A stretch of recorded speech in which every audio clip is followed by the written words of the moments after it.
Жакшы тарбиянын жемиши.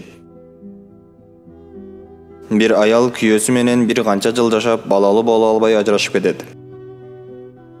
Күйөөдөн ажыраган ayal жөн олтура албай, эшик алдына bir түп дарак тигет. Аны өстүрүп, сугарып, түбүн жумшартып, курт-кумурскадан сактап, баласындай бапестеп багат. Ар тарабынан өнүп чыккан бутактарын кесип, "Балам, сага мындай жаман кылыктар жарашпайт" деп күлүп койчу. Күндөр өтүп, терек асман тереп чоңойо берет. Ошол заманда bir падыша өзүнө ак сарай салдыра баштайт. Кабат-кабат салынган сарайдын эң жогорку түндүгүн көтөрүп тура турган узун жыгач эч жерден табылбайт. Падыша бүт аймактарга чабарман жиберет.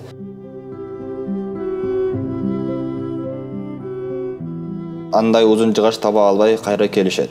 Bir күнү падышага bir аялдын короосунда узун терек бар экендиги тууралуу кабар келет. Падыша дароо ага адамдарын жөнөтөт. Аялга келип, "Бизге бул даракты сат" деп суранышат. Бирок аял, "Кечиресиздер. Бул дарак эмес, бул менин балам.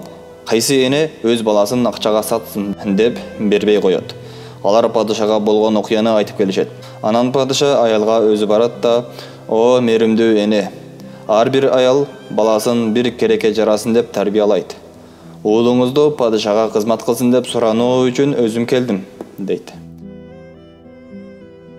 Аял макул болуп даракты кестирет. Анан падышага карап, "Эгер сиз уруксаат берсеңиз, мен каалаган убагымда уулумду көрүп турсам" деп суранат. Падыша макул болот. Bir күнү аял ак сарайга келет.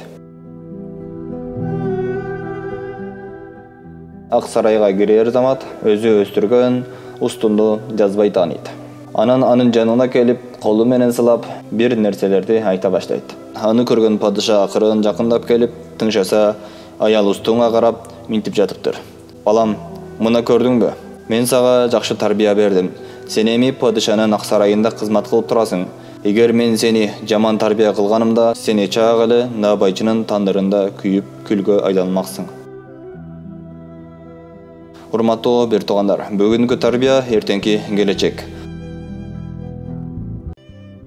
Биздин канал жаккан болсо, каналга катталып, бөлүшкөндү унутпаңыз.